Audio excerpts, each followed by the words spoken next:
boa tarde a todos os meus leitores do blog do Correio Pedro Villanueva. Eu recebi uma mensagem em vídeo do nosso amigo Troll aí, o Merlin das Trevas, né? Em que ele começa a destilar mais bobagens sobre assuntos, ao que parece que ele não entende muito bem.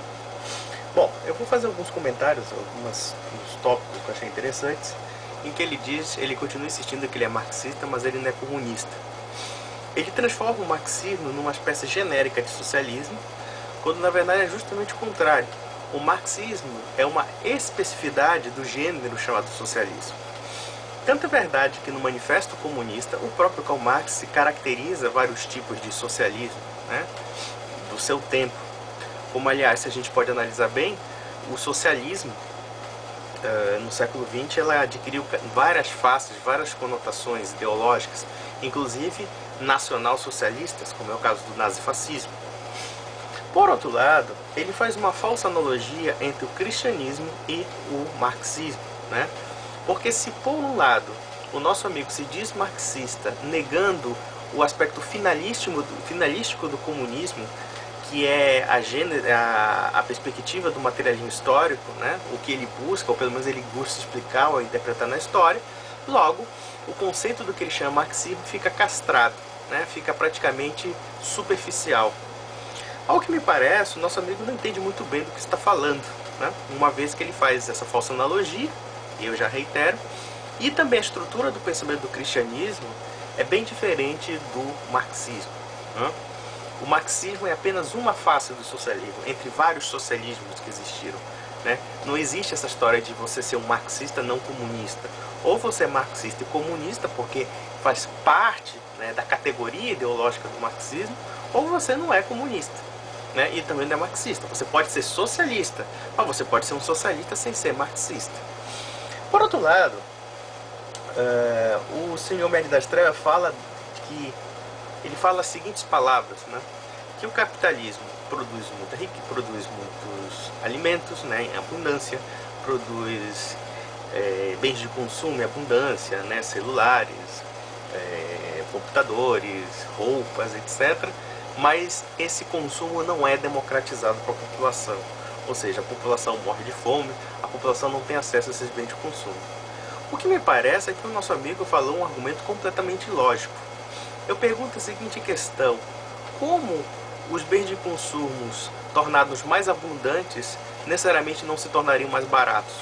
Olha, meu caro, você está quebrando a lei da oferta e da procura. Porque se há abundância de produtos, a tendência desses produtos é cair de preço. E foi de fato o que aconteceu no capitalismo. Você fala que os produtos não foram democratizados para a população. Vou provar que isso é falso. Por exemplo, vamos voltar aos anos 90, quando a telefonia era estatal, né? Era do Estado, era um monopólio estatal. É interessante notar que, como não era muito da geração do seu Merlin das Trevas, que naquela época ele deveria estar cagando nas fraldas e com certeza não tem a menor ideia do que era aquela realidade, a telefonia estatal não conseguia produzir nada que fosse suficiente à própria demanda, que era muito grande, né? Além de haver escassez de telefones, ou seja, não havia produção de linhas telefônicas para todo mundo, o que era pior, a telefonia era absurdamente cara. Para você arranjar um telefone, você teria que ser uma pessoa rica. Isso nos anos 90, né? Era uma pessoa rica. Sem contar os celulares. Os celulares eram uns tamancões desse tamanho assim, né? E eram assim, preços assim exorbitantes. Bastou privatizar o sistema telefônico para que hoje qualquer empregada doméstica, qualquer cidadão assalariado tenha um seu celular, e por preços cada vez mais baratos. Aliás, há muitos bens de consumo que hoje fazem parte da nossa vida cotidiana e que um dia foram produtos de pessoas ricas. Televisões, geladeira, fogão, mobília, né? Esse pessoal acha que, por exemplo, comprar uma mobília foi sempre uma coisa simples e fácil. Muito pelo contrário. Vamos analisar essa questão da fome, por exemplo, né? Que o nosso amigo fala que o capitalismo não destrói a fome, não diminui a fome. Ele parte do pressuposto de que a humanidade sempre comeu bem, que a humanidade sempre foi bem alimentada, quando na verdade a regra histórica da humanidade é a fome. A fome sempre foi o elemento constante da história humana, justamente pela incapacidade de produção de alimentos suficientes que existia desde então, antes, na era pré-industrial. Por exemplo, no século XVIII, a Inglaterra pré-industrial do século XVIII tinha um nível de vida em que a expectativa era de 20 anos de idade. As pessoas morriam muito cedo, muito facilmente, e mais, as pessoas adoeciam facilmente, as pessoas eram mais fragilizadas fisicamente e mais subalimentadas. Os níveis ingleses de miséria do século XVIII, por exemplo, eram muito semelhantes aos níveis africanos. Então era comum você encontrar pessoas muito magras, pessoas praticamente subnutridas, né? E que a produção alimentar daquela época era insuficiente. E veja, era insuficiente inclusive para as classes ricas. As classes ricas também tinham problemas de carestia de alimentos. Ou seja, mesmo a questão da mobília, né? No século XVIII, mobília era coisa para rico de classes altas. Não existia mobília para pobre, né? Os pobres moravam em choupanas. Hoje em dia o pobre tem uma cama, pode cobrar um ortobom da vida e não sei quantas prestações e consegue, né? Quer dizer, se a gente analisar o nível de conforto das classes pobres de hoje comparado à era pré-industrial, não tem uma comparação nem visível. Eu diria até mais, talvez as classes ricas não sonham nem mesmo com os confortos que muitas famílias pobres ou de classe média hoje em dia têm.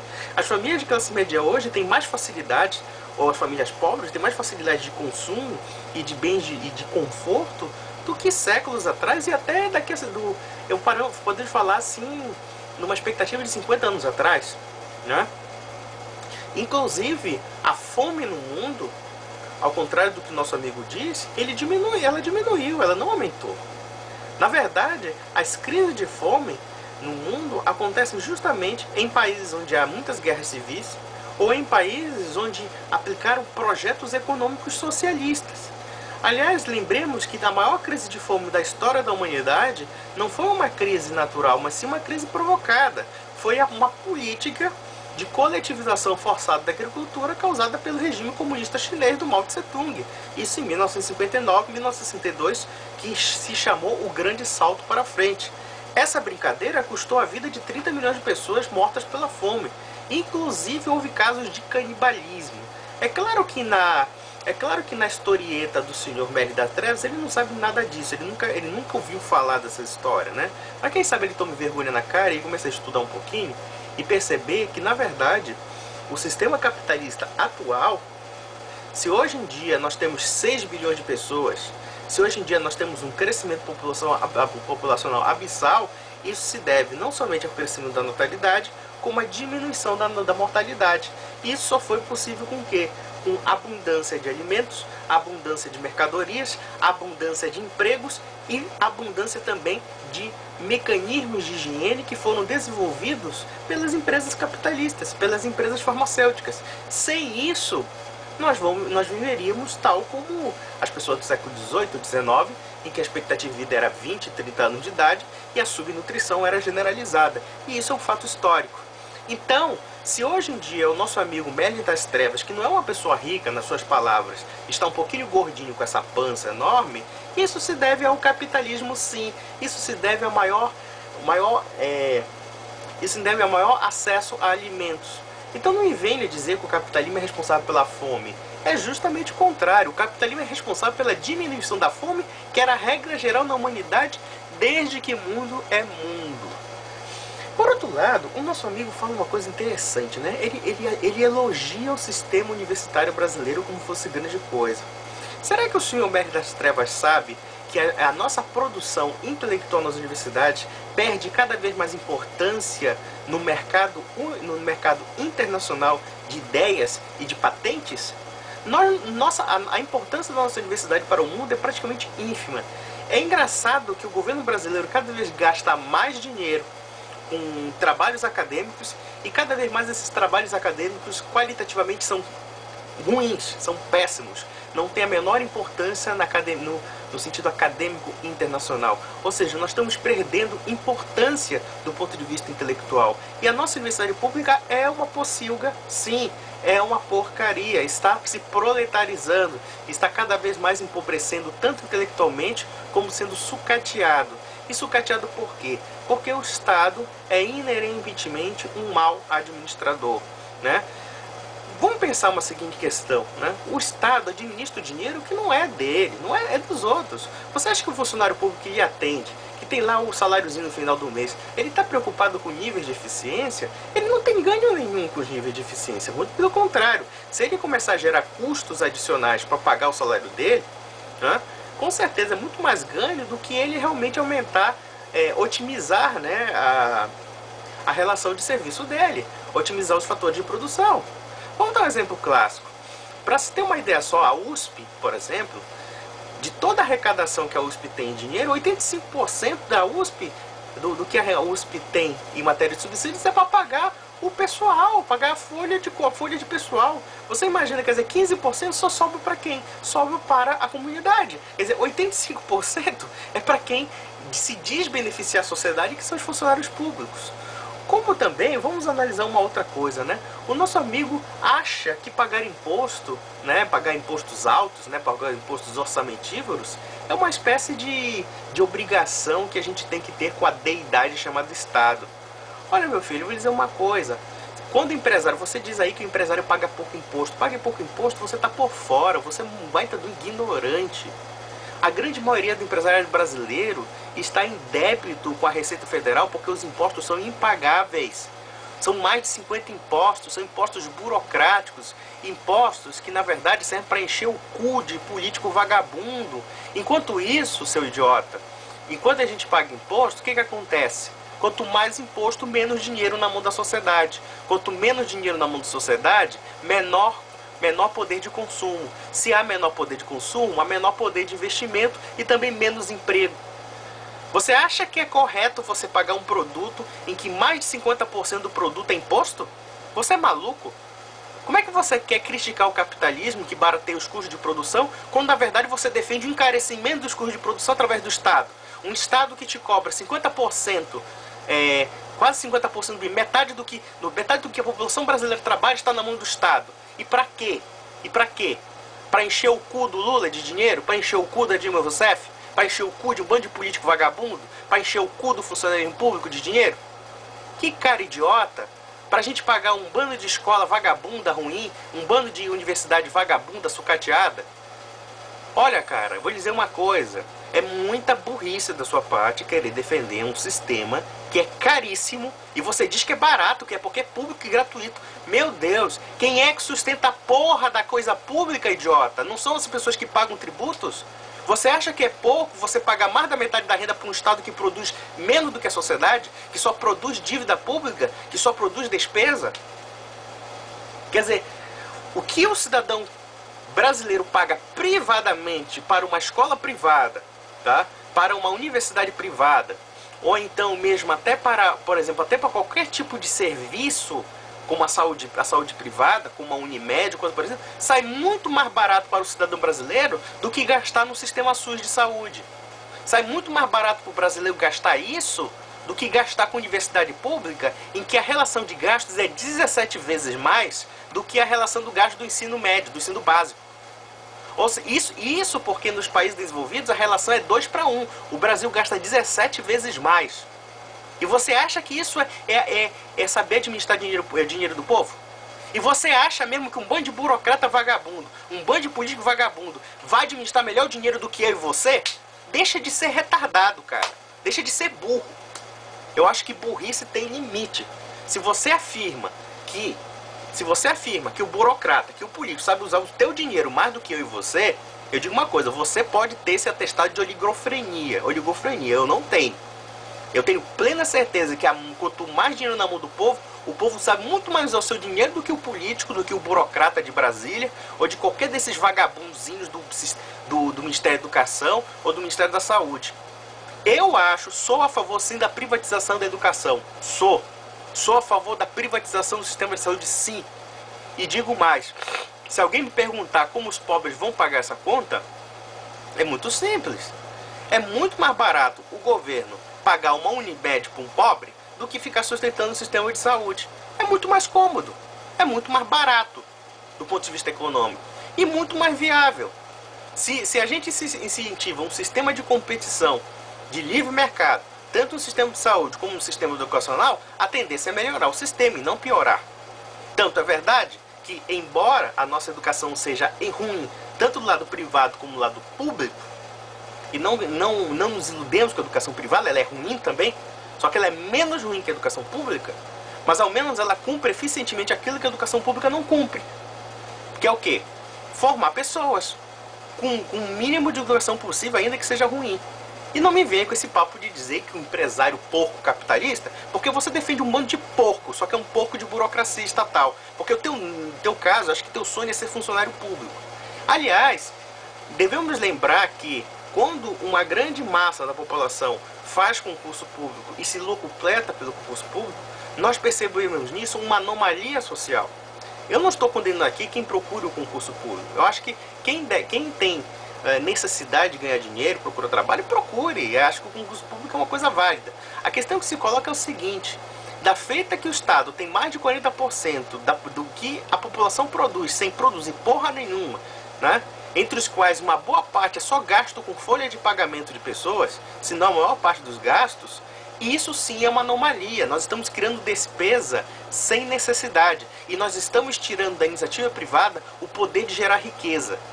Mas só na sua cabeça burra é que você pagar 50% a 60% de imposto para encher o cu de dinheiro do Zé Disseu, do Lula, ou da Dilma Rousseff, ou de qualquer político vagabundo, é que para você é sinônimo de prosperidade e riqueza. Tamanho caipira idiota que você é. E você fica puto porque eu te chamo de idiota, mas não é idiotice que você tá falando, porra.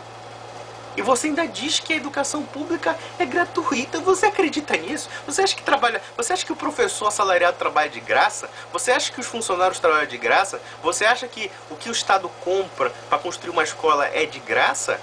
Não existe lanche gratuito, rapaz. E o que acontece, né? Ele fala assim, né? Ele fala da questão do serviço de transporte, né? Que o serviço de transporte privado já é ruim. Olha, primeiramente, o serviço de transporte privado, ele é uma concessão pública. Toda concessão pública, ela tem um risco pelo fato de ser uma natureza monopólica, tanto do transporte privado ou público. Só que a diferença, pigmeu, é o seguinte, é que se o empresário, ele investe, por exemplo, no transporte público, quem está pagando é ele com o bolso dele. O que você prefere? Que o empresário pague do bolso dele um ônibus, né? Ainda que com um nível médio de qualidade que deve ser exigido desse cara, né? Ele pagar os ônibus, todos os recursos relacionados ao ônibus para ganhar o dinheiro dele, ou então você quer, através do dinheiro público, né? Ou seja, o governo gastar, né, mais dinheiro ainda, para onerar o contribuinte para pagar um serviço público ruim do mesmo jeito. Eu acho que você não é muito inteligente, me desculpa. Porque o que acontece? O Estado está fazendo a coisa certa. O empresário está arriscando o que é dele, tá? O governo praticamente não mete uma vírgula de investimento. Quem está metendo é o empresário fica por conta e risco dele, e ele cobra uma taxa porque é um serviço público. Só isso. Porque ele faz um serviço público, ele presta serviço ao Estado. É essa a diferença. Olha como você é tão tolo, olha como você é tão estúpido. É por essas e outras, meu amigo, que a América Latina está uma miséria. É por essas e outras que o terceiro mundo é uma miséria, porque você tem pensamento de terceiro mundo, você não entende nada de economia. É por pessoas como você que muitos países foram arruinados economicamente com essas ideias idiotas, com essas ideias anticapitalistas idiotas. Esses países que você diz que morrem não sei quantos milhões por ano, e essa estatística é mentirosa, você tirou de um sujeito aí que é militante comunista na ONU, um tal de Jan Ziegler, e eu sei muito bem dessa tua fonte, que é uma fonte totalmente idiota e falsa. Eu vou dizer uma coisa: quem gera fome no mundo atualmente são essas políticas aí, socialistas, autoritárias, burocratizantes, que oneram cada vez mais o cidadão comum através de impostos para sustentar uma burocracia inútil. Mas você vive no mundinho da fantasia ideológica, você não vive no mundinho real, né? Você vive num mundinho hipotético que você criou através de uma educação pública vagabunda e cheia de ideias marxistas. Tanto é verdade que você é um marxista de orelha de livro, porque você nem sabe mesmo que é um marxismo. Você dissocia um enunciado que é nevrálgico para a ideologia marxista e você se afirma marxista. Apesar de toda a falência, a falha completa do teu conhecimento teórico sobre o assunto. Meu caro, vou lhe dizer uma coisa: vá estudar, vá pesquisar, vá ler. Você não tem cabedal para discutir sobre o assunto em questão. O assunto é muito mais complexo, é muito mais embaixo do que você pensa, né? E é por pessoas como você, pessoas tolas como você, é que hoje em dia esse país está dominado por uma burocracia socialista que não produz porra nenhuma, só produz dívida pública e só produz paternalismo estatal. Só produz o quê? Um bando de pessoas dependentes do Estado como se fossem criancinhas mimadas. É isso que você sonha para o mundo, sendo o socialista que você diz ser. Você não sabe nem o que está falando, sabe? Não sabe nem o que está falando. E é por isso que você fala um monte de besteira sobre o capitalismo. Porque você não entende o que é um sistema de mercado. Você não entende as facilidades que você tem, porque você não tem análise histórica para realmente perceber isso. E desde já, da próxima vez, meu amigo, capriche um pouco mais nos seus argumentos, porque seus argumentos são muito fracos. E faz o seguinte, em vez de dar muito palpite, vai estudar, vai ler, vai pesquisar. Se for o caso, manda uma bibliografia para você pesquisar e tomar vergonha na cara. E isso serve para um bando de marxistinha vagabunda, analfabeto aí, que fica lendo Wikipédia e acha que é um marxista de ocasião. Vão pesquisar que vocês estão cultuando um fracasso, vocês estão cultuando a miséria, vocês estão cultuando a destruição do Brasil. Muito obrigado.